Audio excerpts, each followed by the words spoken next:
Pelo sinal da Santa Cruz, livra-nos Deus Nosso Senhor dos nossos inimigos.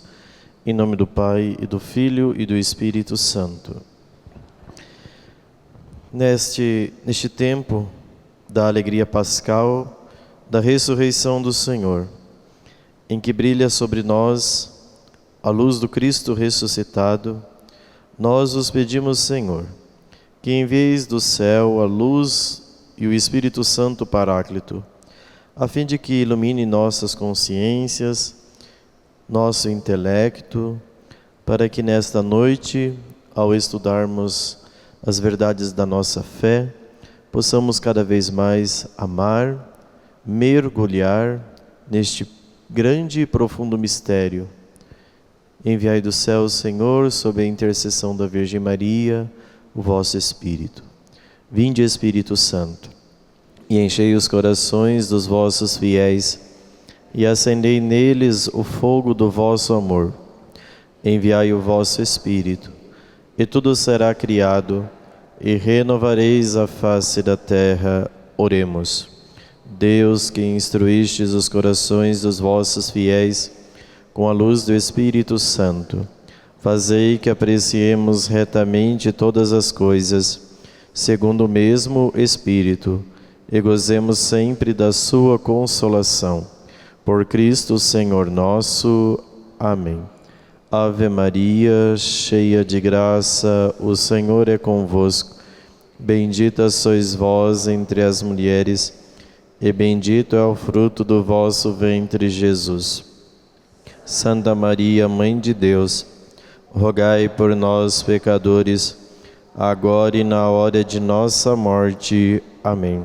Nossa Senhora, Rainha dos Anjos, glorioso São José, Santa Teresinha do Menino Jesus e da Sagrada Face, em nome do Pai, e do Filho, e do Espírito Santo.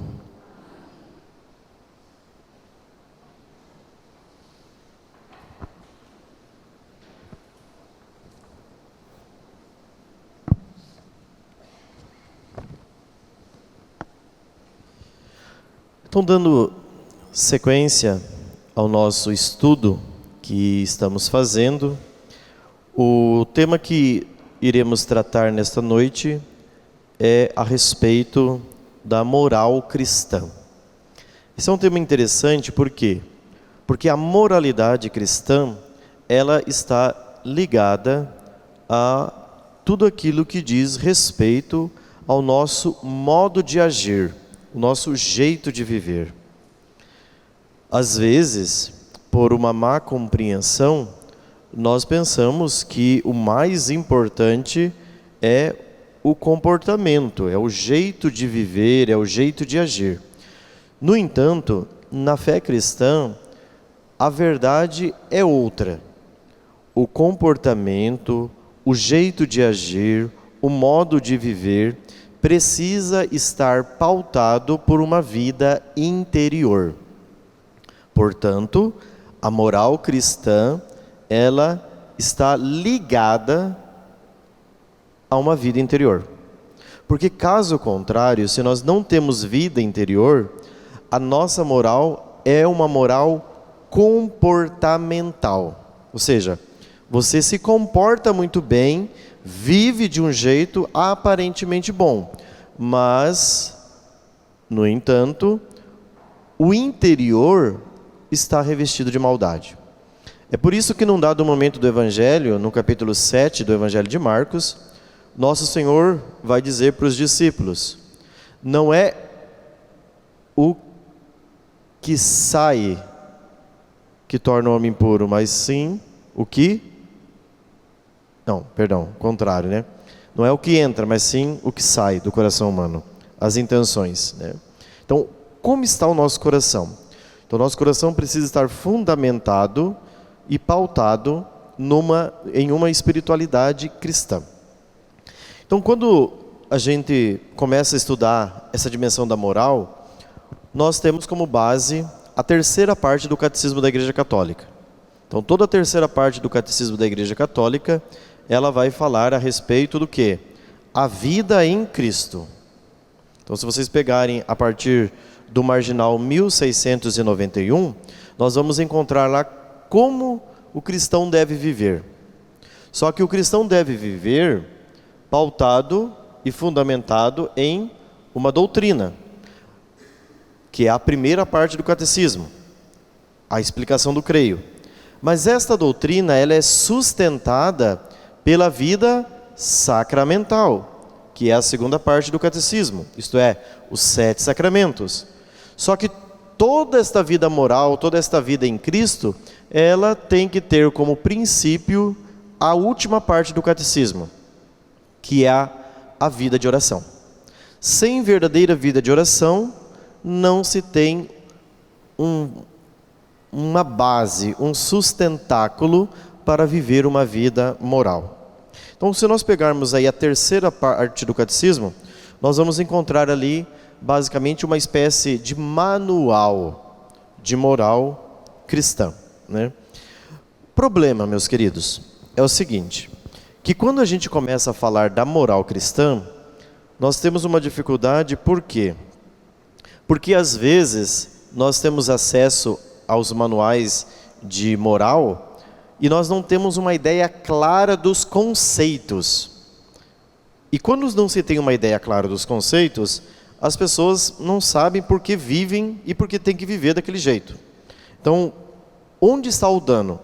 Infelizmente, as diversas revoluções que aconteceram nos últimos 3 séculos, desde a revolução, a primeira de todas as revoluções, no século XVI, que foi a Revolução Protestante, seguida da Revolução Francesa, depois a Revolução Industrial, depois a Revolução Marxista no século XIX e XX, estas revoluções, elas causaram um prejuízo nas consciências das pessoas.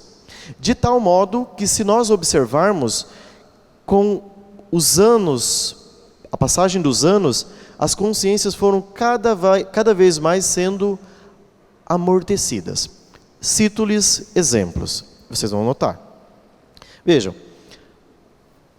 ali pela década de 70, mais ou menos, né, e nós já estamos no século XX, não estamos voltando lá no século XVI, estamos falando do século XX. As pessoas tinham muita clareza a respeito da moral. Então, a gente compreendia que se devia viver uma sexualidade dentro do casamento. Então, era necessário buscar uma virgindade, uma pureza, até que você chegava ao sacramento do matrimônio e lá você iria consumar o seu casamento.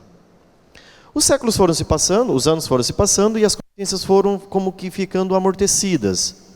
Por quê?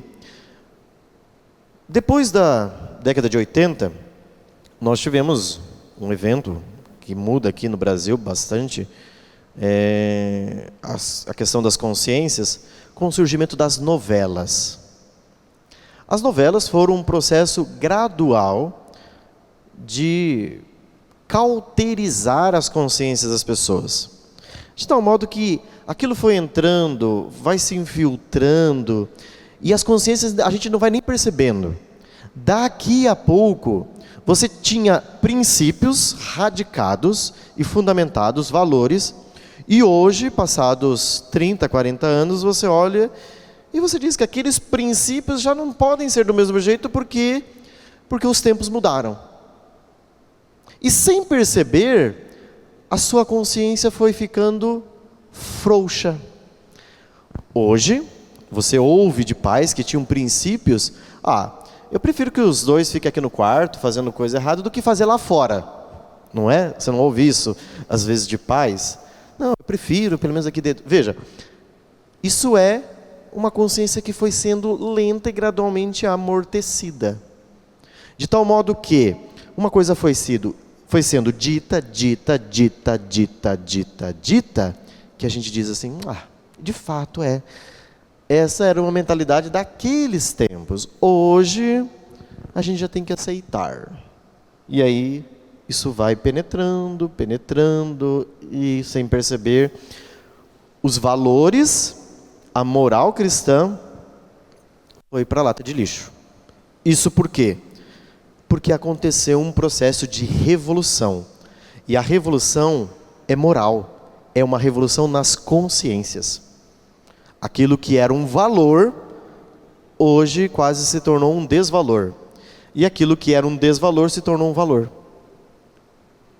Você veja, eu me recordo que uma vez eu li uma matéria a respeito das novelas da Rede Globo, né? Não me lembro se foi em 2000, 2003, mais ou menos, mas aquela novela chamada Mulheres Apaixonadas, não sei se alguém assistiu, né? Eu não assisti, mas eu sei, porque li a matéria e achei muito coerente os pensamentos. Nessa novela, havia o caso de duas mulheres. Mas ali naquela novela não aconteceu explicitamente nada que causasse assim um espanto para as pessoas. Por quê? Porque se em 2002, 2003 chegasse e apresentasse uma novela com um beijo de duas mulheres, isso talvez causaria um espanto. Então, o que ele fez? Fez com que lenta e gradualmente todo mundo fosse aceitando aquilo, até que no ano de 2009, 2010, aconteceu o primeiro beijo entre dois homens, ao vivo, nacionalmente, numa novela das 21 horas. Foram 6 anos. Para fazer o quê? Para que as consciências fossem lenta e gradualmente aceitando. Hoje não precisa nem dizer, 2023, 2024, né, o que se acontece. Né? O que é isso? Isso é um fenômeno revolucionário, que acontece silencioso. E as consciências vão ficando cada vez amortecidas. Por quê? Porque você quer mudar consciência, você precisa ir introjetando lenta e gradualmente, fazendo com que as pessoas aceitem. E daqui a pouco, aqueles que tinham valores fundamentais, hoje já perderam estes valores. Por isso que no primeiro encontro, eu citei uma frase do Papa Bento XVI, que é uma frase impactante.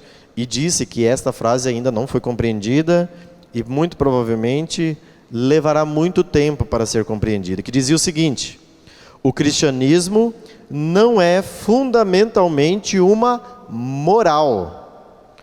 O que é o cristianismo? O cristianismo é Foi a primeira frase que eu disse em toda a catequese. O cristianismo é o quê? É um encontro com uma pessoa. O cristianismo não é um conjunto de normas morais, de etiquetas. Tem que viver assim, se comportar assim, assim, assim e assim. Não, isso não é cristianismo. Isso não é encontro com Jesus. Isso é conjunto de normas morais. O cristianismo não é um conjunto de ética. Mas isso significa dizer que o cristianismo não tem moral? Ou seja, não tem uma moral? Tem. Mas a moral cristã não é pautada num conjunto de normas. Isso precisa ficar muito claro. E se a gente não entender isso, não adianta a gente falar de moral. Não adianta a gente estudar moral. Por quê? Porque nós vamos estudar moral simplesmente para ficar vomitando moral na cara das pessoas. Aí você encontra uma pessoa lá supersticiosa. Você aprendeu o que é superstição. Está lá no primeiro mandamento da lei de Deus.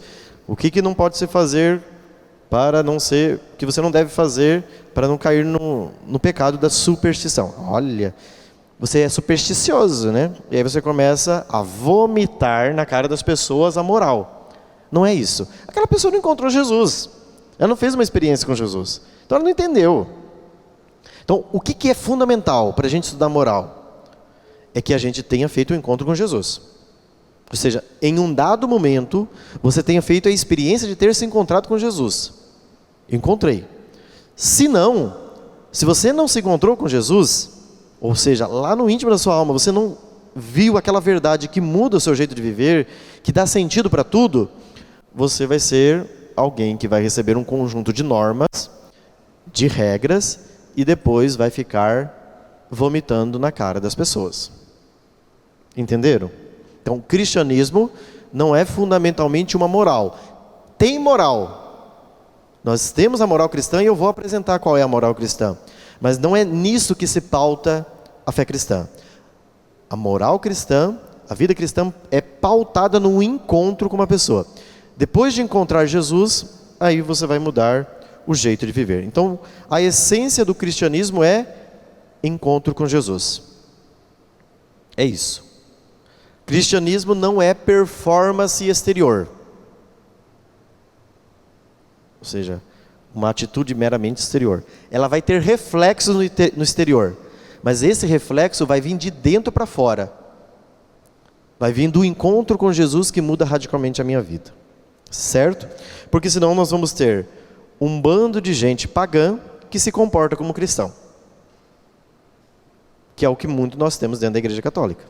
Né?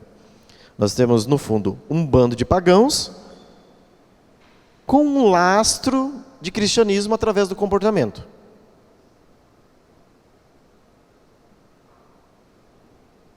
Por exemplo, sabe-se que o mandamento da igreja na sexta-feira é de não comer carne. Mas, gente, eu gostaria que isso fosse compreendido de maneira católica, esse negócio, entendeu? Não é simplesmente uma proibição. Não pode comer carne.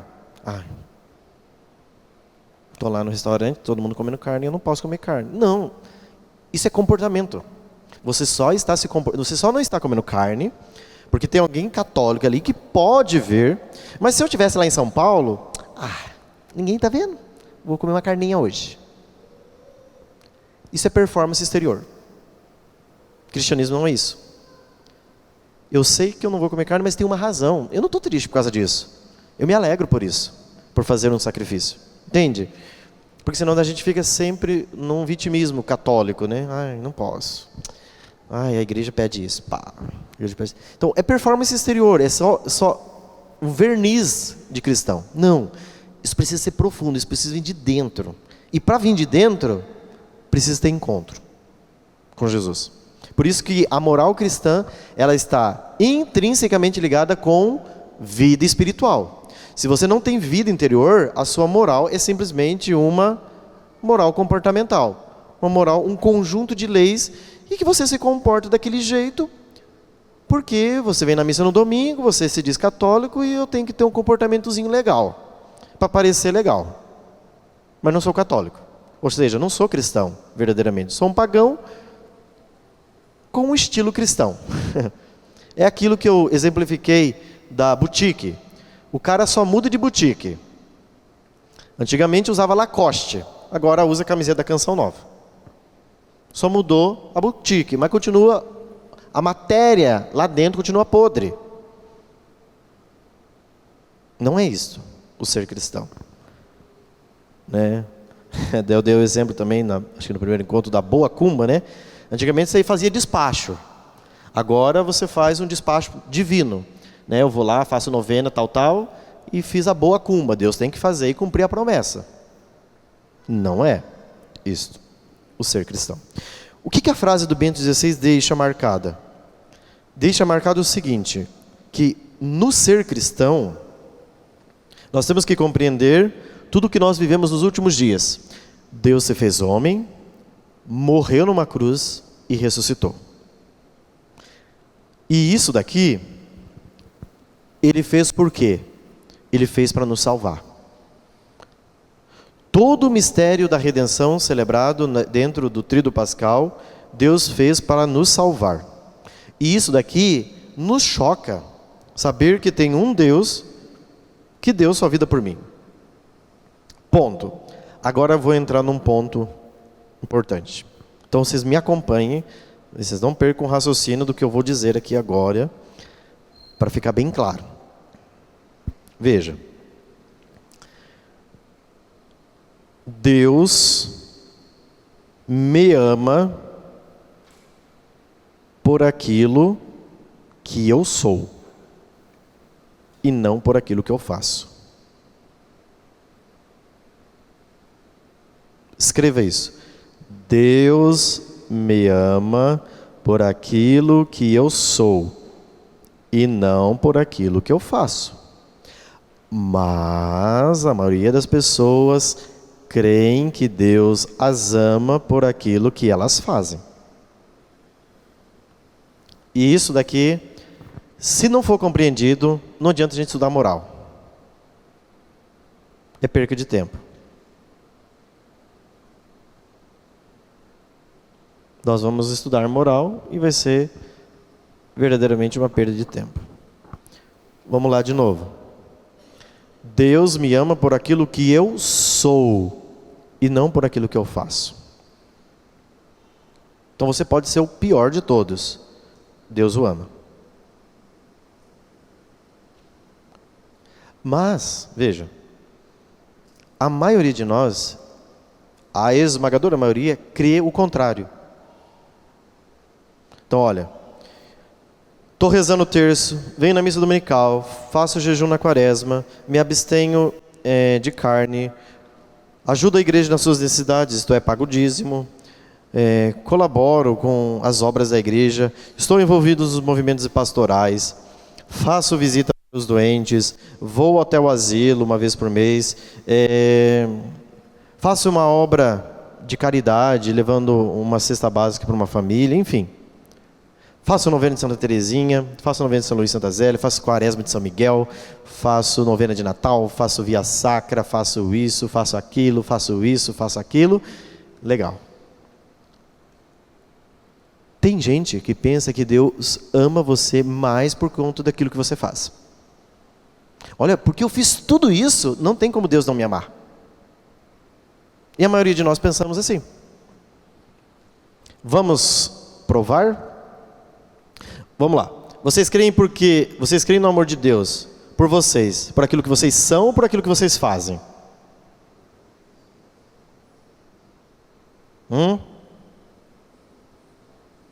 Por aquilo que vocês são? Tem certeza? Então vamos lá. Vamos supor que Deus desse um estalo lá no céu e dissesse assim: olha, eu vou dar a oportunidade para as criaturas interferirem na criação delas. Então, Deus vai abrir um notebook, esse Deus moderno, né? Muito bem, ele abre um notebook na tua frente e diz assim: vamos lá, pensa para mim agora essa pessoa, você, nesse momento, o Padre Rogério, cada um vai pensar em si. Eu vou falar do Padre Rogério, você vai pensar em você. Se você fosse Deus por 5 minutos, ou estivesse do lado de Deus para fazer você faria você do jeito que você é?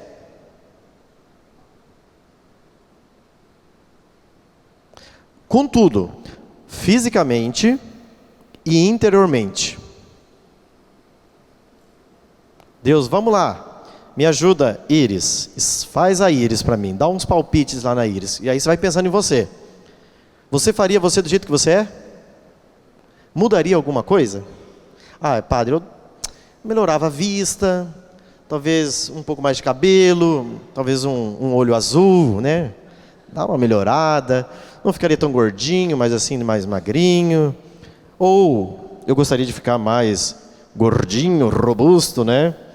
Ter um cabelo bonito que nem o do Pablo, por exemplo. Não sei. Ou igual do Eduardo, que a natureza foi cruel, né? Derrubando alguns fios de cabelo. Enfim, nós certamente alguma coisa iríamos mudar em nós. Sim ou não? Quem não mudaria absolutamente nada em si mesmo?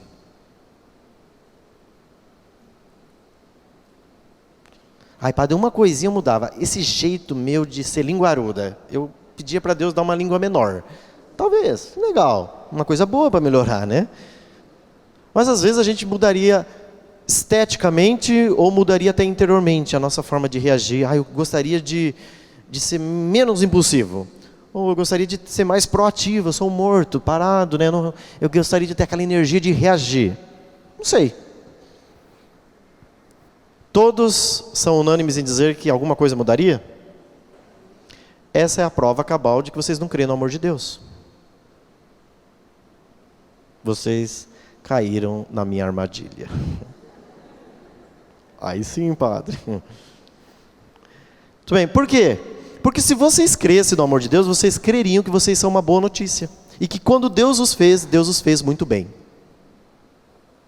E eu não preciso mudar, porque a obra divina, aquilo que Deus fez, apesar de eu ser quem eu sou, é maravilhoso. Mas como nós não estamos satisfeitos com nós mesmos, e como Deus não fez as coisas boas, inclusive não me fez como deveria ser feito, porque tem alguma coisa que poderia ter melhorado, então eu não creio no amor. Por quê?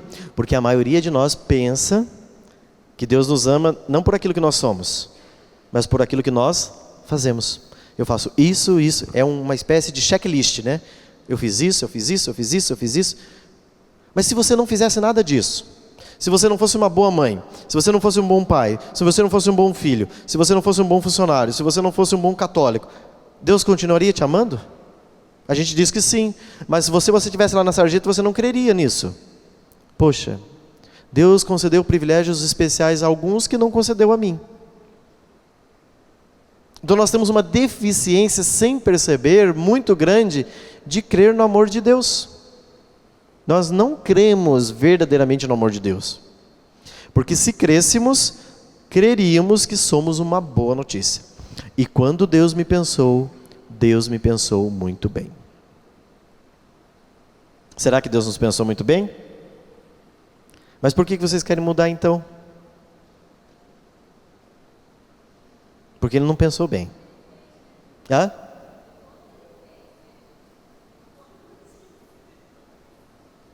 Sim, mas Ele continua te amando mesmo você sendo, depois, a pior tragédia do mundo.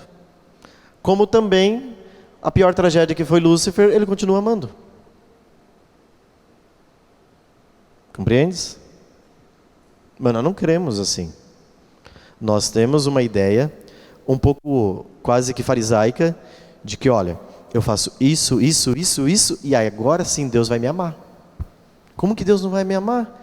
Eu faço isso, eu vou na missa dominical, eu comungo, eu faço isso.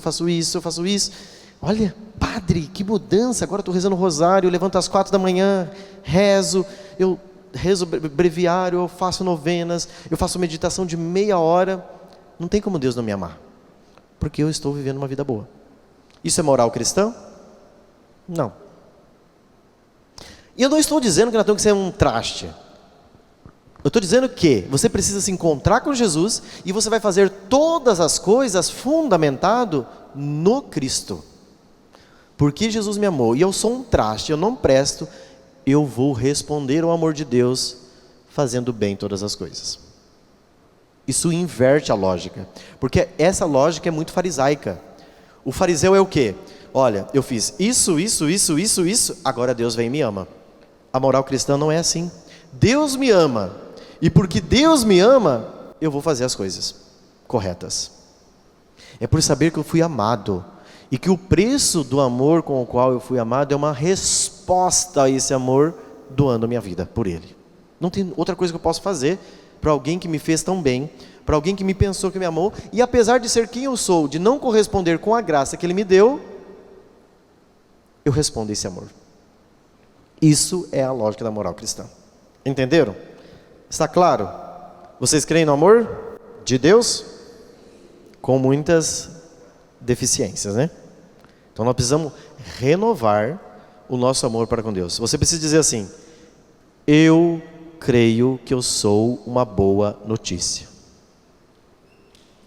E eu digo mais, você vai ter que aprender a pedir perdão a Deus por não gostar de ser como você é. Porque se você queria mudar alguma coisa em você, você não gosta muito de você. Todos disseram que tinha alguma coisinha para mudar em si, não disseram? Não disseram? E isso que você tem que mudar em você é parte de um processo de conversão, evidente.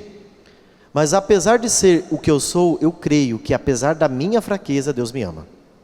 Apesar da minha miséria, Deus me ama. Apesar da minha fragilidade, Deus me ama. Às vezes o equívoco dos cristãos é: nossa, Jesus vai me amar quando eu estiver lá no confessionário, ajoelhado diante do sacerdote, dizendo meus pecados, o sacerdote disser, eu te absolvo dos teus pecados em nome do Pai, do Filho e do Espírito Santo. É aqui que Deus te ama? Não. É lá naquele momento que você está fazendo aquela porqueira. É lá. Ele está dizendo, mesmo você ofendendo, traindo, eu não vou deixar de te amar. Claro, você vai se levantar, vai para o confessionário, porque esse é um meio ordinário instituído por Cristo para nos reabilitar com a graça santificante e vai voltar à amizade com Cristo. Porque é esse o meio que Jesus instituiu para nos religar. Mas para isso,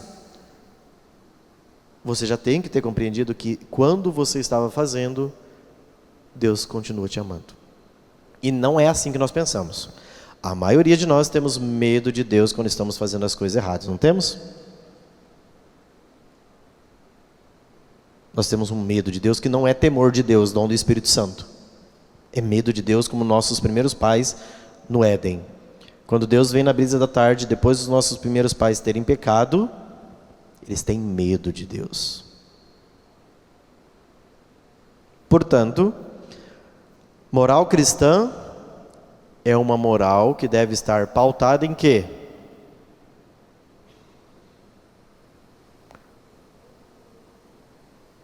No encontro com uma pessoa, com Jesus. E é a partir desse encontro que a nossa vida muda. Ok? Então, para a gente compreender e dar mais um passo nisso, né, nós precisamos então compreender que a moral cristã, ela precisa ser uma moral de virtudes. Às vezes, a maior parte das pessoas pensam que a moral precisa ser uma moral de negação. Não pode fazer isso, não pode fazer isso, não pode fazer isso, não pode fazer isso, não pode fazer isso, não pode fazer isso. Não, isso não pode, isso não pode, isso não pode. Isso não é moral cristã. A moral cristã, e eu gosto muito de um doutor da igreja chamado Santo Tomás de Aquino, toda moral tomista é uma moral de virtudes. Ou seja, você vai viver uma moral pautada em buscar virtudes. Porque buscando as virtudes, você combate os vícios, as desordens. Aqui está o segredo da moral cristã. É uma moral que precisa ser pautada em virtudes. E isso está muito claro no Catecismo da Igreja Católica, como também está muito claro no pensamento do Papa Bento XVI. Eu estudei, gosto muito do Papa Bento XVI, e quem conhece o pensamento de Bento XVI, sabe que Bento XVI é de uma linha mais agostiniana. Ele é pautado no pensamento de Santo Agostinho. Ele ama Santo Agostinho. Tanto que a primeira tese de doutorado do Papa Bento XVI foi sobre Santo Agostinho. Quando ele escreveu que ele foi fazer o doutorado dele, Bento XVI escreveu sobre Santo Agostinho, uma tese. Só que a moral e o pensamento não é agostiniano. O pensamento moral do Papa Bento XVI é tomista, é em Santo Tomás de Aquino. Tanto que, qual foi a primeira encíclica escrita pelo Papa Bento XVI? Eu já falei dela quando eu citei o encontro com Jesus é o encontro com uma pessoa. Qual foi a primeira encíclica do Bento XVI escrita em 2005? Ixi, vocês são péssimos de memória, né? Meu Pai amado. Nós vamos estudar uma disciplina da teologia espiritual sobre a memória, que é uma faculdade da alma, que todo mundo tem. Vocês precisam exercitar essa faculdade, viu? Misericórdia. Deus caritas est. Deus é amor. O amor é o quê? Uma virtude. É uma virtude teologal. É uma virtude dada por Deus. O que é uma virtude teologal? É uma virtude que nos é dada por Deus. Segunda encíclica do Bento XVI. Spes salve. Salvos pela esperança. É uma virtude teologal. A esperança é a segunda virtude teologal. E a última encíclica de Bento XVI, que não foi, na verdade, somente de Bento XVI, mas também do Papa Francisco, que foi no encerramento do Ano da Fé, de 2012 para 2013. O Ano da Fé começou com Bento XVI, terminou com o Papa Francisco, porque 11 de fevereiro de 2013 ele renunciou, e quem terminou o Ano da Fé foi o Papa Francisco. Então nós tivemos uma encíclica escrita por duas mãos, o Pensamento de Bento e o Pensamento de Francisco. Porta Fidei, a porta da fé. Foram 3 encíclicas. Primeira virtude teologal, fé. Segunda virtude teologal, esperança. Terceira virtude teologal, caridade. O que tanto Santo Tomás como Bento XVI diz? A moral cristã precisa ser uma moral pautada em virtudes. Vocês precisam buscar virtudes. Você precisa buscar a virtude da fé. O que é a fé? Nós vamos ver. Você precisa buscar a virtude da esperança. O que é a esperança? Nós vamos ver. Você precisa buscar a virtude da caridade. Carta de São Paulo aos Coríntios, capítulo 13. Depois vocês vão olhar em casa. São Paulo escreve o hino da caridade. Escreve aí, que é 1 Coríntios, capítulo 13. Vocês vão chegar em casa e vão ler. Primeira carta de São Paulo aos Coríntios, capítulo 13. É o hino da caridade. Aí São Paulo começa a dizer lá, aspirai os dons mais elevados. Aí ele começa a falar dos diversos dons. Mas no final, São Paulo vai dizer, tudo isso é importante, mas as 3 virtudes são mais importantes. A fé, a esperança e a caridade. Mas a maior delas é a caridade, é o amor. Isso é paulino. Paulo também trabalha nessa dimensão um pouco das virtudes nas suas cartas. Então, uma vida cristã precisa ser pautada em virtudes, buscando sempre o vício oposto à virtude. Eu só estou falando da virtude teologal. Santo Tomás de Aquino, na Suma Teológica, pelo menos, dentre as virtudes humanas, são 50 e poucas. Nós precisamos conquistar todas elas para sermos santos. Isso é moral cristã. Vamos ver se vocês são bons católicos. Isso aqui é coisinha de catequese básica do básico do básico, né? Então nós temos as 3 virtudes teologais: fé, esperança, caridade. Nós temos 4 virtudes chamadas de cardeais. Virtude cardeal cardo significa dobradiça, ou seja, é ela que é responsável para que as outras virtudes aconteçam em nós. Como a dobradiça da porta, que tem essa função de levar à porta. Essas 4 virtudes são fundamentais na vida do homem, para que a gente possa exercer as outras virtudes. Quais são essas 4 virtudes?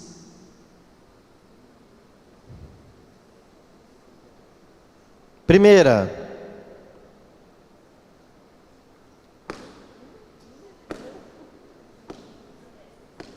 o meu pé está dizendo, é o freio. Como é o nome dessa virtude? Não é freio o nome da virtude não, viu? É o freio. No ser humano. Prudência. Santo Tomás diz que a prudência é a mãe de todas as virtudes. Um homem prudente é um homem sábio. Certo? Então a prudência é a primeira virtude. Segunda virtude. Vocês não fizeram catequese? Eu estou falando com pagãos aqui? Gente, isso aqui é o beabá da fé católica. Eu não estou ensinando uma coisa teológica assim estupenda, que nunca se falou, nunca se ouviu. A segunda virtude depois da prudência é a justiça. Depois da justiça nós temos a virtude da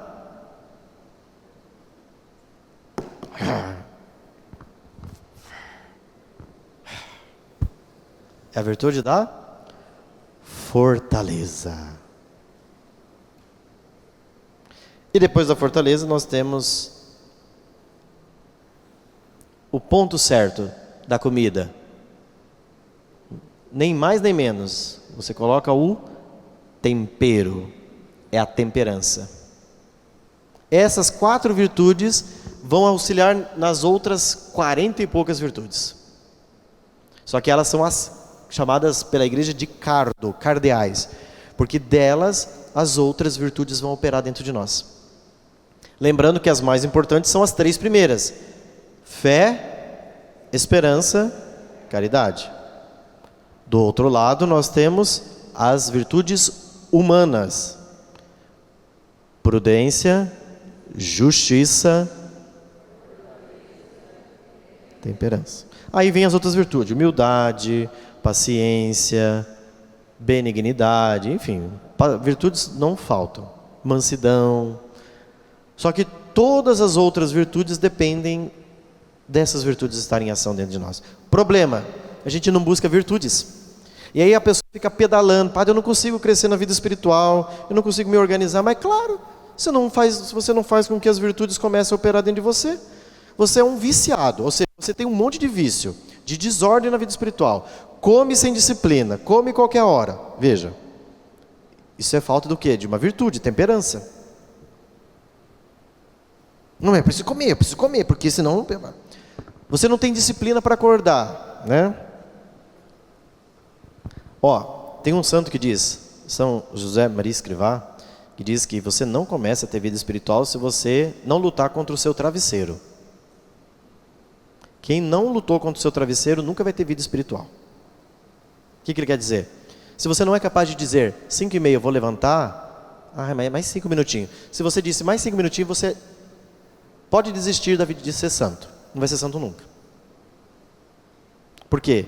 Porque você não tem a virtude da fortaleza. Você não consegue vencer um travesseiro. Você acha que você vai conseguir vencer os vícios que você tem dentro de você? Desista. Desista. Diga: tchau, santidade, eu vou ficar com a vida porca que eu tenho. Isso.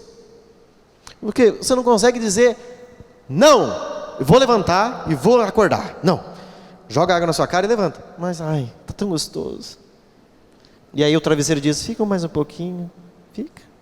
Você vai desperdiçar, olha, tá gostoso. Então veja, você não consegue, isso não é brincadeira, isso é sério. Se você não consegue dominar uma vontade sua, como que você vai dominar alguma coisa na sua vida espiritual? Você não consegue vencer o seu sono. Aí São José Maria Escrivá diz que você deveria, quando o seu despertador tocar, fazer de conta que está pegando fogo na tua cama. Aí você levanta correndo, não levanta? Muito bem, é assim. Se não, meu irmão, se você não conseguir vencer este gargalo, não consegue. Padre, eu queria vencer aquele vício de falar dos outros. Vença o travesseiro primeiro. Ou seja, acorde na hora que tem que acordar. O relógio tocou, tem que levantar. A soneca estraga a vida espiritual. Porque deixa você indisciplinado. Falta virtude de fortaleza e falta temperança. Não estou dizendo que ninguém não tem que dormir. Você tem que dormir na hora certa, acordar e procurar ter uma disciplina. Porque se você ordena com uma disciplina, todas as outras coisas começam a ter disciplinas na tua vida. E você vai começando a colocar o quê? Ordem. Porque a sua vida está um caos. A sua vida precisa do quê? De ordem. E para você colocar ordem, você precisa do quê? De virtude. É a virtude que ordena. Não é o caos que vai ordenar. O caos é uma confusão, é bagunça. Do caos não vem a ordem, gente. A ordem vem da virtude. Inclusive, a ordem é uma virtude. Sabia?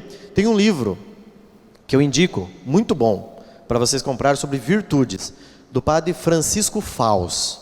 Está publicado pela editora, que é inclusive da Opus Dei. Mas agora não me lembro o nome da editora. Sobre virtudes. Este livro é fantástico. A Conquista das Virtudes é o nome do livro. É um livro fininho, não é nenhum tratado grande.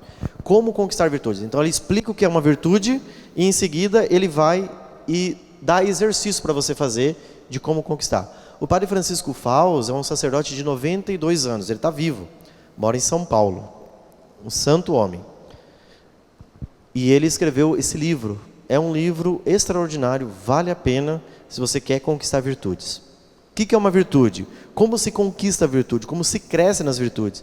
Daí ele coloca sempre, o que você precisa fazer? Ordene o seu sono, discipline tal coisa, faz tal coisa, faz tal coisa. Você começa a colocar ordem. Gente, porque lembra que São Francisco de Assis disse, eu citei, eu acho que isso aqui um dia, que Francisco de Assis chegou no final da vida e disse o quê? Que ele não tinha conseguido domar o burro velho. Quem era o burro velho? Era ele mesmo.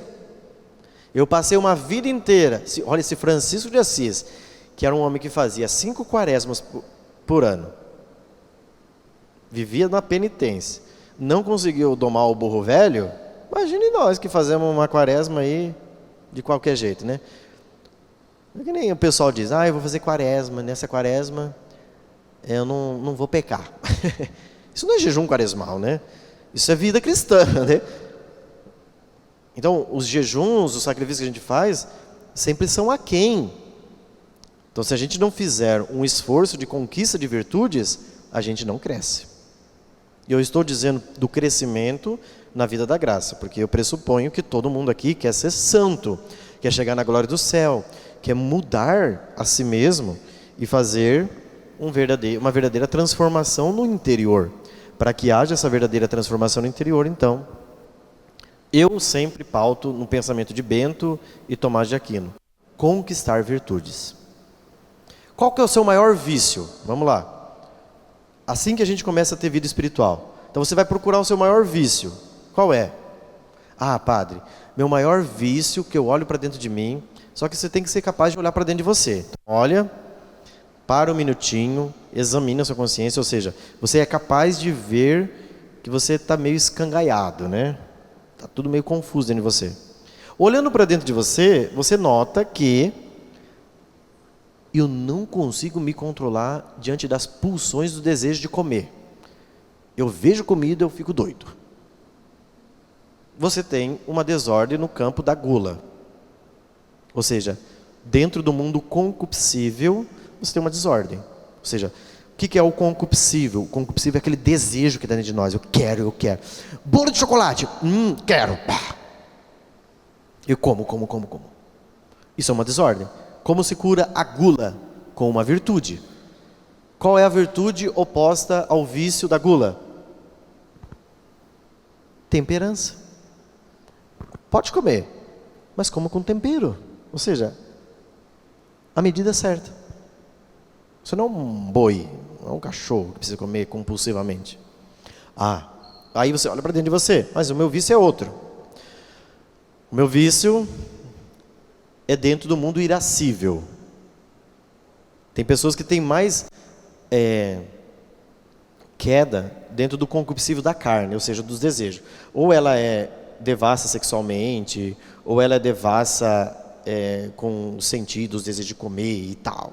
Ou ela pode ter uma outra compleição, que é mais voltada para o mundo irascível.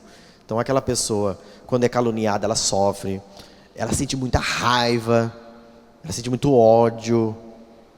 Então veja, isso é uma desordem. Não é natural que a gente seja assim. Deus não nos pensou assim. Como é que eu vou controlar então aquela compulsão irascível, de raiva, que existe dentro de mim? Você conquista isso através do quê? Da virtude. Qual é a virtude oposta à ira?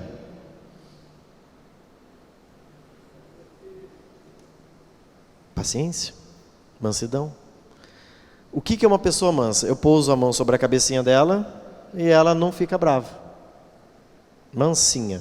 Não é assim que a gente faz com o cachorrinho? Totó, você bate a mão na cabecinha do Totó e o Totó não. Por quê? Aí você fala, o Totó é mansinho, né? Agora, se você chega com a mão assim, o que você diz? Que o Totó é mansinho? Nossa, o Totó é bravo, né? Por quê? Porque ele está irado, está com raiva. Não me toques. Então vamos ter que amansar. É mais ou menos o que a gente tem que fazer conosco. Você precisa se amansar. Você precisa amansar com o quê? Com a mansidão, com a virtude da paciência. Então você precisa sempre buscar uma virtude oposta ao vício. O vício é da embriaguez.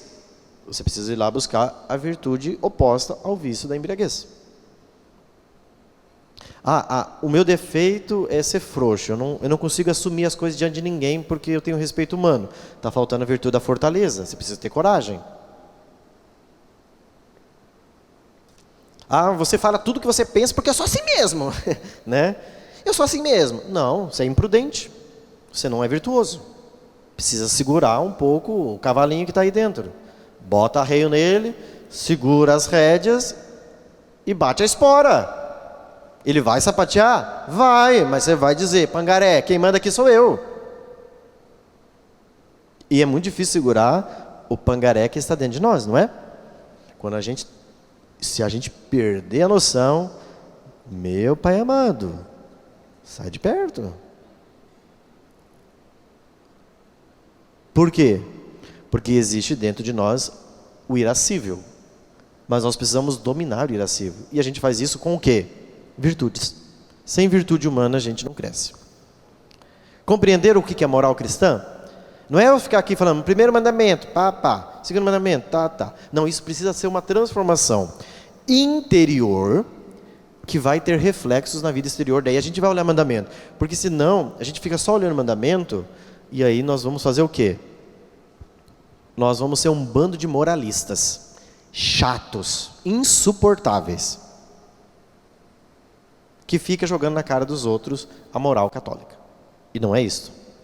Primeiro precisa acontecer uma mudança aqui dentro, e a partir desta mudança, então, vai ter reflexos na vida externa. Está claro até aqui toda essa dimensão?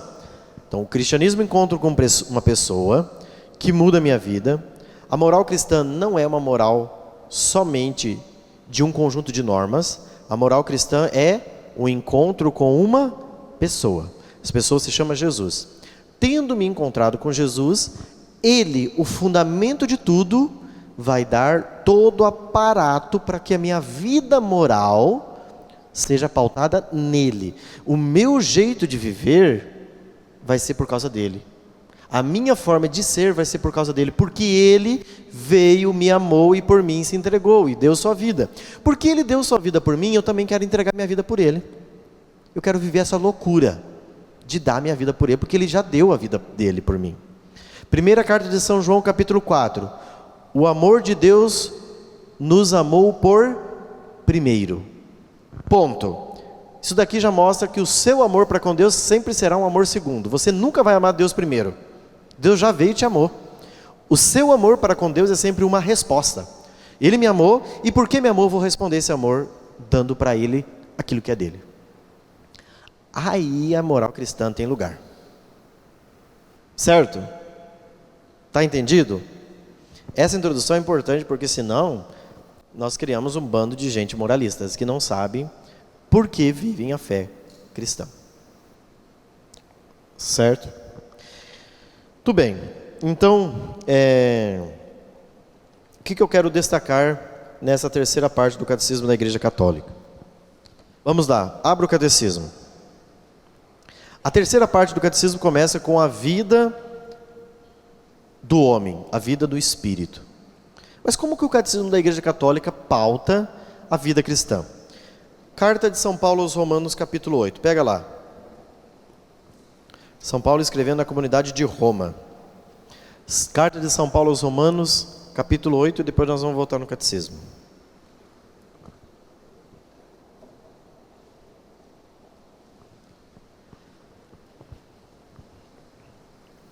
Isto. Amém?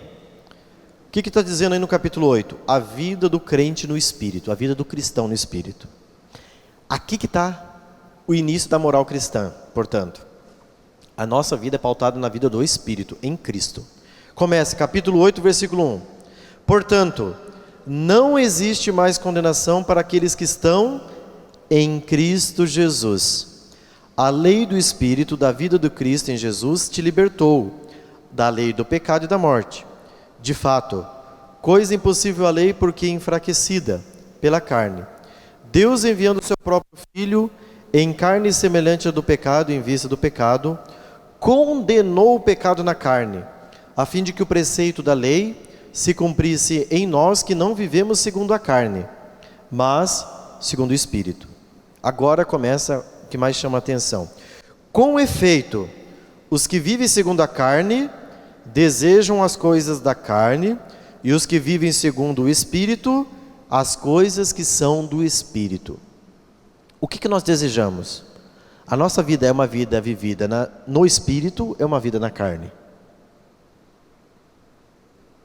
Aqueles que vivem na carne desejam as coisas da carne. Aqueles que vivem a vida nova em Cristo no Espírito, vivem a vida do Espírito. De fato, o desejo da carne é a morte, ao passo que o desejo do Espírito é a vida e a paz, uma vez que o desejo da carne é inimigo de Deus, pois ele não se submete à lei de Deus, e nem o pode, pois os que estão na carne não podem agradar a Deus. Vós não estáis na carne, mas no Espírito, se é verdade que o Espírito de Deus habita em vós, pois quem não tem o Espírito de Cristo não pertence a Ele. Se porém Cristo está em vós, o corpo está morto pelo pecado, mas o Espírito é a vida pela justiça. E se o Espírito daquele que ressuscitou Jesus dentre os mortos habita em vós, aquele que ressuscitou a Cristo dentre os mortos dará também a vida aos vossos corpos mortais, mediante o seu Espírito que habita em vós. Portanto, irmãos, somos devedores, não à carne, para vivermos segundo a carne. Pois se viverdes segundo a carne, morrereis. Mas se pelo Espírito fizerdes morrer as obras do corpo, vivereis. Como que nós vamos matar as obras da carne que estão em nós? Vivendo uma vida impregnada do Espírito. É isso que a terceira parte do Catecismo diz. Olha lá, marginal 1696. A vocação do homem, 2 pontos. Como começa lá, o marginal 1696, a primeira seção da terceira parte do Catecismo? A vocação do homem, 2 pontos.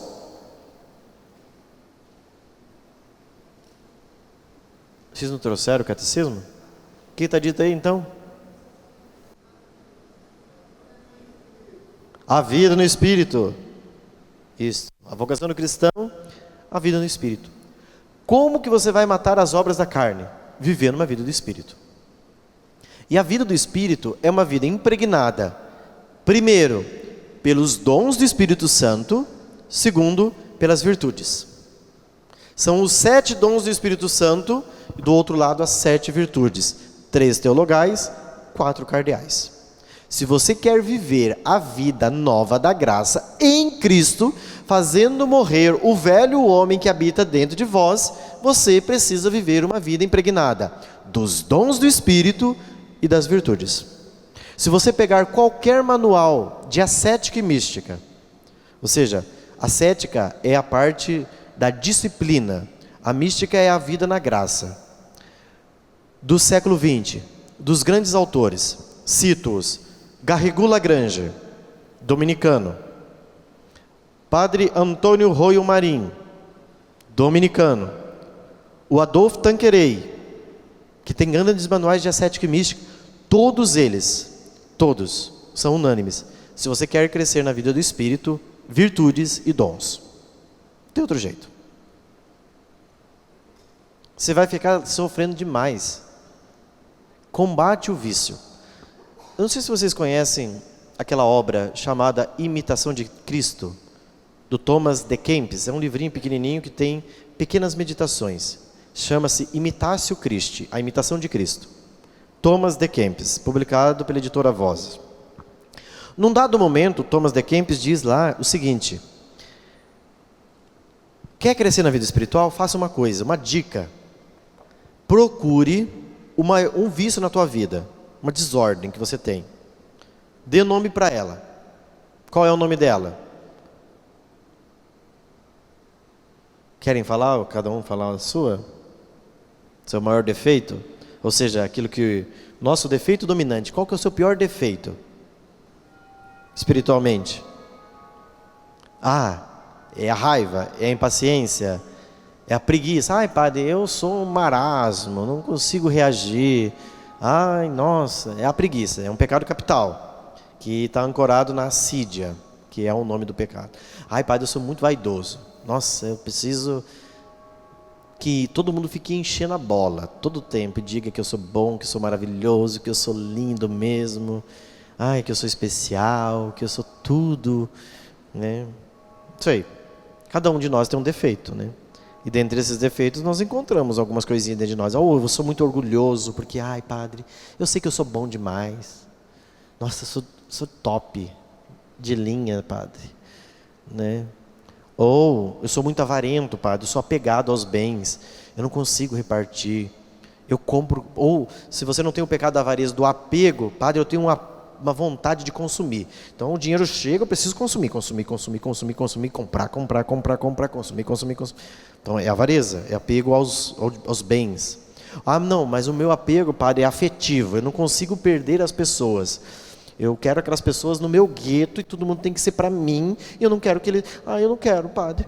Eu vi que o Tião saiu, foi na pizzaria, tirou a foto com o Carlinho e não me chamou. Tô triste. Porque nós somos muito amigos, eles não me chamaram. Mas, gente, deixa as pessoas serem felizes sem você, você não é importante. Ai, padre, mas eles dizem que são meus amigos. Eu vi no Face, eles estavam lá sorrindo sem mim. Gente, as pessoas vão ser muito mais felizes longe de você, entendeu? Isso é verdade. Mas como sem mim? Vivem, e vivem muito bem. Aí tem gente assim, gente. Vocês estão pensando? Tem gente aqui assim, né? Às vezes a gente pensa que está lá fora, mas está aqui dentro. Pessoas que estão muito ancoradas em si mesmas, fechadas. Isso é um vício. Como que a gente combate isso? Tem uma cura para o remédio de pessoas que são muito vaidosas. A vaidade se cura com um remédio, oração, só. Por quê? Porque a vaidade vem de vanglória.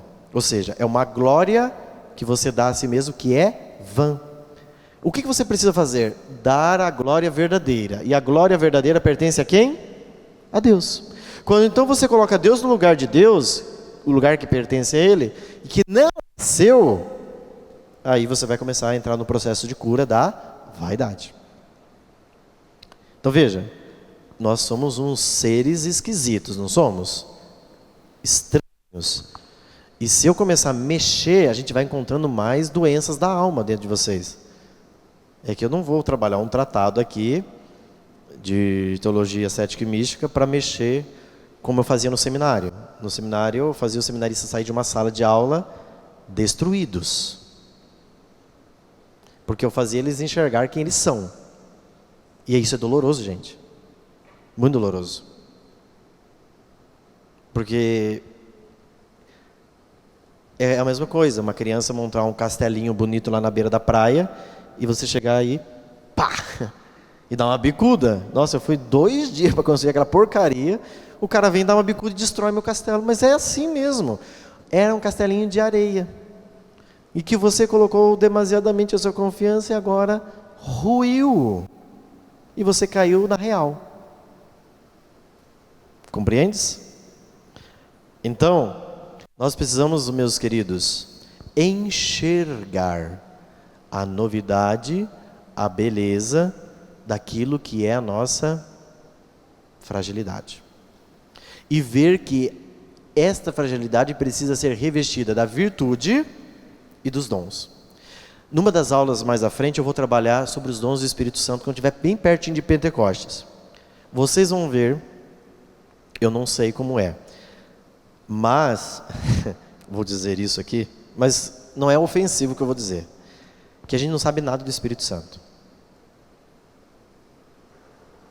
Mas essa é a verdade.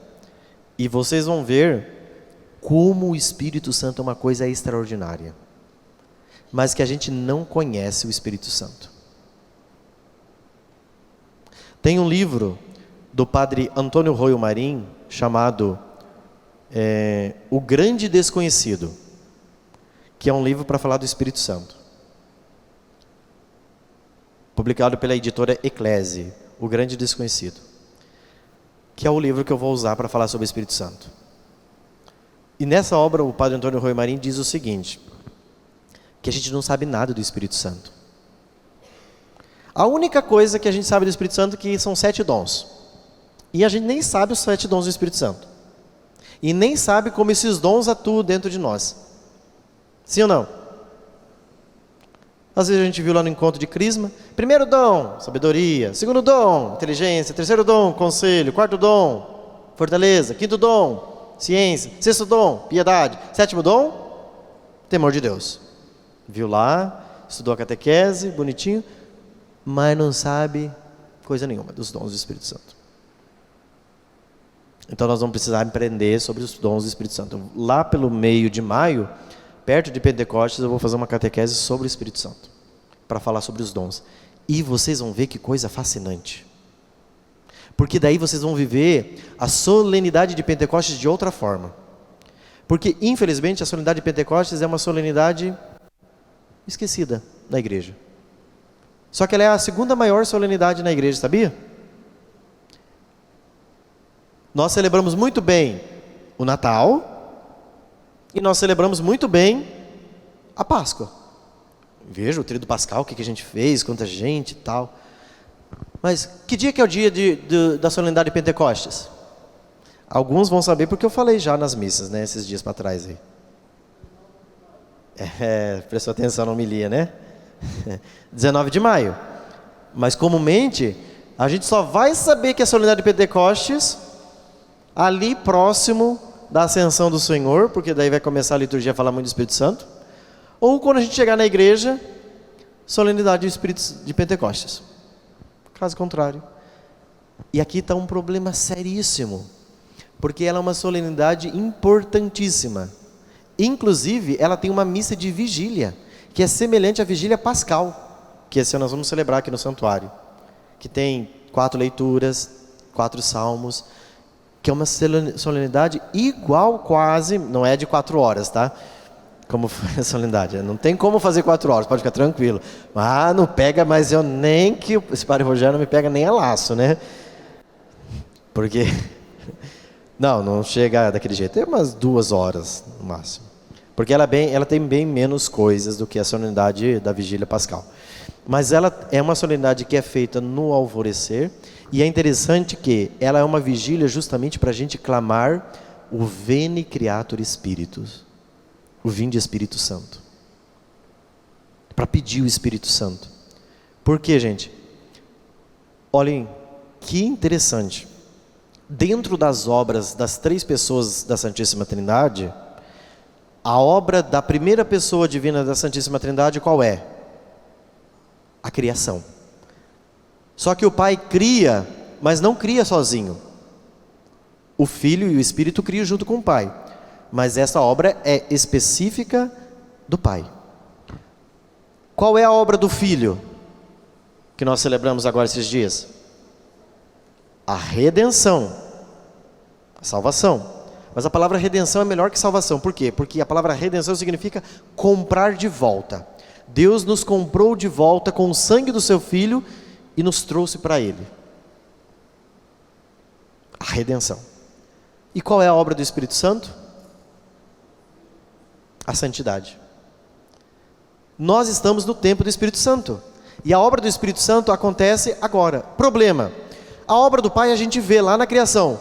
Deus disse, faça-se a luz se fez. Primeira leitura da vigília pascal. Deus disse, faça tal coisa. Deus disse, pá. Então a gente vê a obra do Pai. A obra do Filho você vê. A redenção, a cruz, a ressurreição. Mas cadê a obra do Espírito Santo, Padre? Ela não é palpável. Número 1. A obra do Espírito Santo, ela acontece no íntimo das almas. Onde está acontecendo a obra do Espírito Santo? Dentro de você. E é uma obra silenciosa. Por quê? Porque o Espírito Santo tem, de alguma forma, um problema. O Pai na criação tem voz. O Filho na redenção tem voz e tem rosto. E o Espírito Santo? Não tem nem voz nem rosto. O Espírito Santo nunca falou. Você nunca viu o Espírito Santo falando. Não tem o rosto. Se manifesta de diversas formas. Você vai lá no catecismo. Às vezes é o dedo de Deus, a pomba, a água. Tá. Mas isso não quer dizer nada. Cadê o Espírito Santo, Padre? Nós não sabemos quem é o Espírito Santo. Porque ele não tem rosto nem voz. E onde acontece a obra do Espírito? Misteriosamente no íntimo das nossas almas. Aqui está a obra do Espírito Santo. Quanto mais santo você vai ficando e buscando a santidade através dos dons do Espírito, através das virtudes, essa é a obra do Espírito Santo visivelmente. É a sua própria alma. Então, o tempo da igreja é o tempo da obra da santidade. E, lamentavelmente, como eu dizia, essa solenidade fica muito esquecida. Ela até é celebrada bem, tem sequência, tem salmo, tem tudo, mas a gente não dá o caráter da solenidade de Pentecostes que ela tem. Lembra que eu falei da novena de Pentecostes, né? Que depois da ascensão de Jesus, está lá nos Atos dos Apóstolos, os apóstolos ficaram fechados no cenáculo, rezando 9 dias até que venha o Espírito Santo. Pedindo o Espírito Santo. Então, meus queridos, essa introdução à moral, porque lembra que eu disse que seria uma introdução à moral, eu nem entrei em nenhum tema específico da moral, porque dentro da moral nós temos diversos temas. A moral de casos, a casuística, nós podemos pegar a moral especial, nós podemos pegar a moral fundamental, nós podemos trabalhar a moral de virtudes, enfim, o campo é vasto. Eu só quis fazer essa introdução para vocês entenderem o seguinte: o ser cristão é uma mudança que precisa acontecer aqui dentro. Para fora é uma consequência da mudança interior. Porque, gente, senão nós vamos criar um bando de gente hipócrita e farisaica, que só se comporta bonitinho no verniz, mas por dentro nosso coração está revestido de maldades. Por isso, para estudar a moral, a gente precisa de uma coisa básica e fundamental, chamada conversão. Senão, se a gente não se converte, não adianta. Por isso que daí nós vamos entrar nos próximos encontros, quando nós voltarmos na moral 2, entender onde está pautada a moral cristã. Vocês vão olhar, olha lá o catecismo, 1716, o marginal. A nossa vocação à bem-aventurança. Nós fomos feitos para o céu. Então nós vamos viver a moral cristã por causa do quê? É por causa da minha vizinha que me vê todos os dias indo para a igreja? Não. Pouco me importa aquela mulher. A minha vida cristã será pautada em Cristo, o céu. É porque eu quero o céu. Eu não quero menos do que a felicidade na glória do céu. E esse desejo de felicidade está pautado naquilo que é a moralidade da vida cristã, como nós vamos ver nos próximos encontros. Se vocês quiserem ver uma coisa bem interessante dentro da moral, 1762, pega aí. Nós vamos ver isso mais para frente. A moralidade das paixões. Como que nós precisamos ordenar as nossas paixões? Todos nós temos paixões desordenadas, certo? O que são as paixões? Paixões pode ser sinônimo de emoções, de sentimentos. Nós podemos dar esse sinônimo. Sabe aqueles impulsos incontroláveis dentro de nós? Tudo isso a gente precisa dominar, ou seja, controlar. Tem pessoas, e aí, uma coisa que ajuda a gente a conhecer um pouco das paixões é conhecer um pouco do temperamento, né? Quanto mais você conhece um pouco do seu temperamento, mais você sabe qual que é o seu defeito dominante. Por exemplo, se você é um colérico, de temperamento colérico, o seu defeito dominante é basicamente 2, orgulho e raiva. Coléricos são orgulhosos e raivosos. Então você tem 2 problemas para serem resolvidos. O seu orgulho, que se resolve com chá de humildade, e a raiva, que você resolve com a mansidão. Você segura. Você tem vontade de desganar, mas você pede Jesus. Porque o Senhor está escondido lá naquela criatura, eu não vou esmagá-la, né? Porque não me falta vontade, né? Entendeu?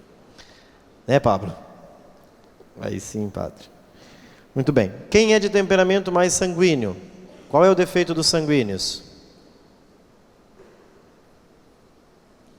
A língua. Sanguíneos falam demais. Então eles precisam falar menos. Porque o sanguíneo chega falando tudo que ele pensa e aí fere as pessoas e depois ele não vê que feriu e tal, né? O sanguíneo tem outro defeito dominante também, que é a falta de disciplina.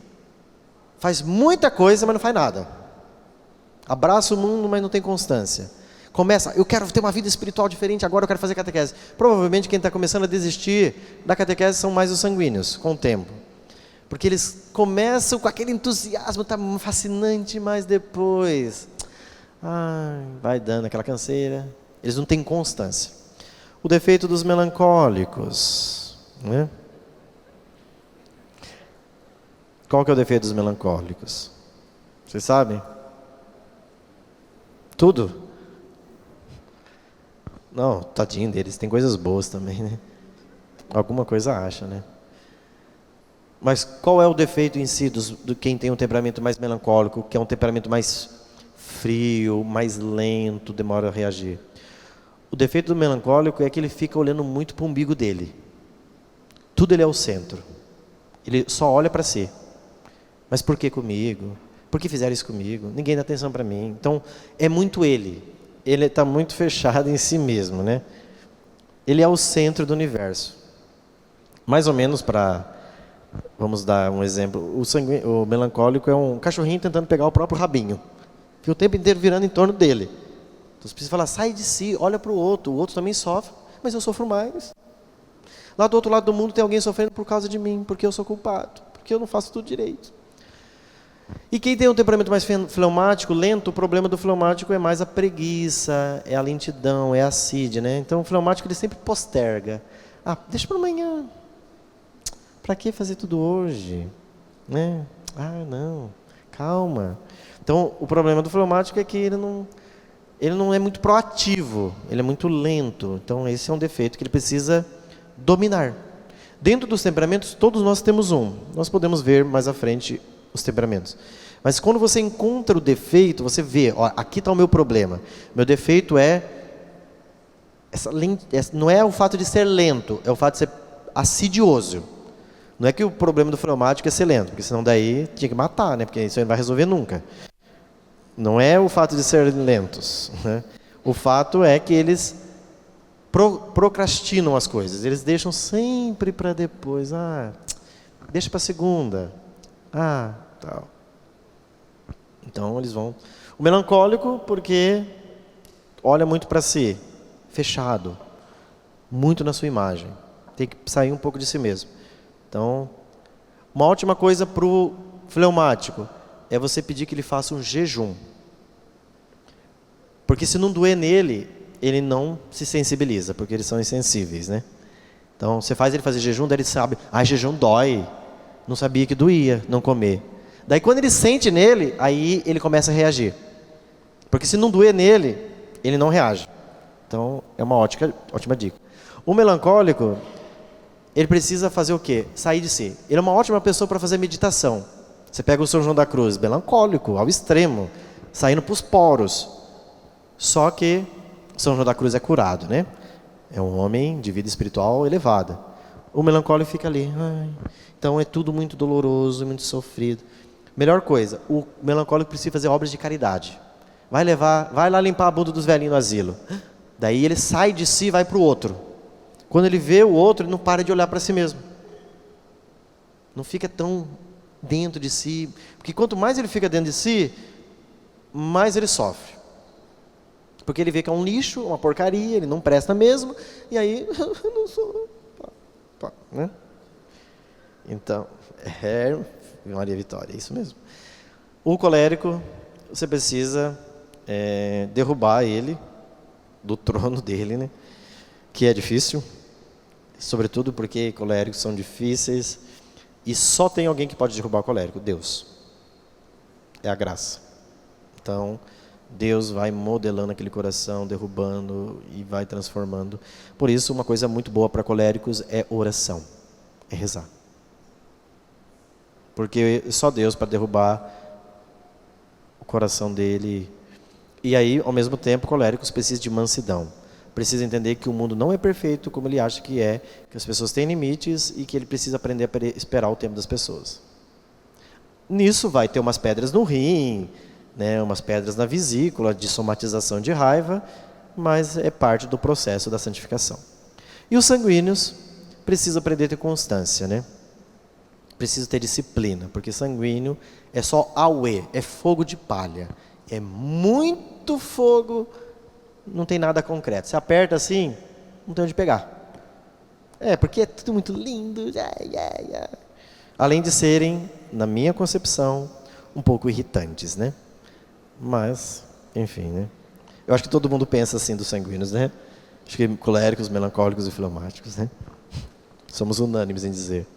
Mas os sanguíneos são importantes porque eles alegram a nossa vida, dão um brilho. Quando a gente está triste, eles vêm, nos levantam. Então veja, a vida é bela, gente. Nós nos completamos uns aos outros, tá bom? Virtudes, vamos buscá-las. Vamos operar a transformação no nosso mundo e continuar o nosso crescimento. Compreenderam? É preciso se conhecer. Essa aula foi para que a gente, número 1, saiba que nós temos que mudar lá dentro. Número 2, nós temos que começar a nos conhecer. Procure o seu defeito dominante. Encontre, dê nome nele. Você encontrou, pega ele pelo chifre, que nem pega-se um boi. E agora você vai botar esse boi no chão. Dá trabalho? Ixi, tenta derrubar um boi no braço. Não derruba, mas você vai ter que derrubar esse boi aí no braço. E esse boi tem nome. É você, né? E é difícil derrubar o boi no braço. Só que você não pode derrubar sozinho. Você não consegue. Quem vai operar isso? A graça, o Espírito Santo. Isso é obra da santidade. É Deus quem faz. Não tente fazer sozinho. Isso tem nome. Se você tentar fazer isso sozinho, isso se chama uma heresia. Pelagianismo. Foi uma heresia do século IV, V da história da igreja. Procure depois, pelagianismo.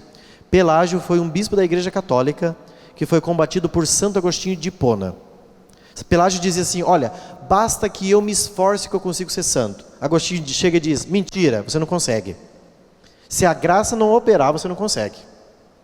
Porque Agostinho é a prova cabal, tranqueira, não prestava, se converteu e via, eu não consigo sozinho, eu não consigo vencer meus vícios. Leia o livro das Confissões, ele conta que ele não conseguia vencer as paixões, e a maior paixão que Santo Agostinho sofria era a gula, porque era sanguíneo, e a luxúria.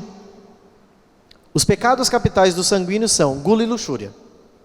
Por quê? Porque como eles são muito sensíveis, eles buscam aquilo que dá prazer, que dá sensibilidade. Entende?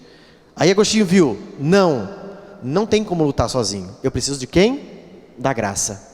Quando a graça começa a operar através das virtudes e dos dons, você se torna um Agostinho, que vence aqueles maiores vícios, aqueles maiores defeitos da alma, com a virtude e a graça. Não funciona. Não lute sozinho. Deixa de ser pelagiano. Aí, o que acontece? Ou a gente é pelagiano, ou a gente é filhinho de Lutero. É sempre essa porcaria. É de um lado ou de outro. Ou fica com essa cabeça pelagiana que eu vou fazer. Agora eu vou botar esse boi no chão.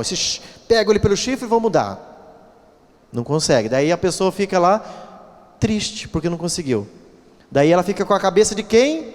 Do Martim Lutero. É impossível ser santo. Aí, como nós já somos influenciados pelo pensamento protestante, a gente desiste da santidade. E isso daqui é somente para alguns que foram eleitos. Deus escolheu alguns, como Terezinha, Teresona. Esse negócio de santidade não é para mim. Tchau, não vou ser santo. Não é assim? Você vai, agora eu vou mudar. Eu vou controlar, pá. Cai. Filhinho de Lutero. A santidade não é para mim. A santidade é para alguns. Alguns foram eleitos. Aí você cai no pessimismo de Lutero. Ou é o otimismo do Pelágio, que é muito otimista e acha que vai conseguir sozinho, ou é o pessimismo do senhor Lutero. A gente não consegue encontrar o quê? A virtude. A virtude é aquilo que está no meio. Nem Pelágio, nem Lutero. Eu sou católico. E o católico é a virtude. Compreenderam? Está claro como a luz que brilha nessa igreja? Assistam a aula depois, semana que vem, já que nós não vamos ter aula semana que vem, agora nós voltamos só depois do cerco, porque semana que vem nós vamos estar tendo o cerco de Jericó. Então, entendam essa aula, porque quando a gente for entrar nos próximos capítulos da moral, se vocês não entenderem esse negócio aqui, e eu tentei fazer da maneira mais clara possível, não adianta a gente prosseguir na moral, falar de mandamentos, falar de nada. O católico está no meio, na virtude. É isso que a gente precisa buscar. Então, deixa de pessimismo e deixa de ser muito otimista. O católico, ele é realista. Nós não somos nem otimista, nem o pessimista do melancólico, né? O melancólico é pessimista. Nada vai dar certo, o mundo vai acabar, tudo dá errado, as pessoas não se convertem. Aí você tem do outro lado o sanguíneo que acredita em tudo. Tá? Vamos pisar no chão, pôr o pé na realidade e vamos ver que o mundo é real. O ser humano tem defeito, mas a graça opera e transforma. Vamos fazer nossa oração e encerrar esse momento. Santíssima Virgem Maria, nos prostramos diante da vossa presença. Nos coloque nessa escola do amor, ensinando-nos as verdades da nossa fé, fazendo-nos seguir o seu Filho Jesus. Afastai de nós todo espírito pelagiano, todo espírito luterano, e dai-nos uma docilidade para sermos verdadeiramente católicos e alcançarmos a verdadeira sabedoria do alto, através das virtudes e dos dons do Espírito. Derramai, Maria Santíssima, nossa Mãe, assim como a Senhora esteve presente em Pentecostes, quando os apóstolos receberam o dom do Espírito,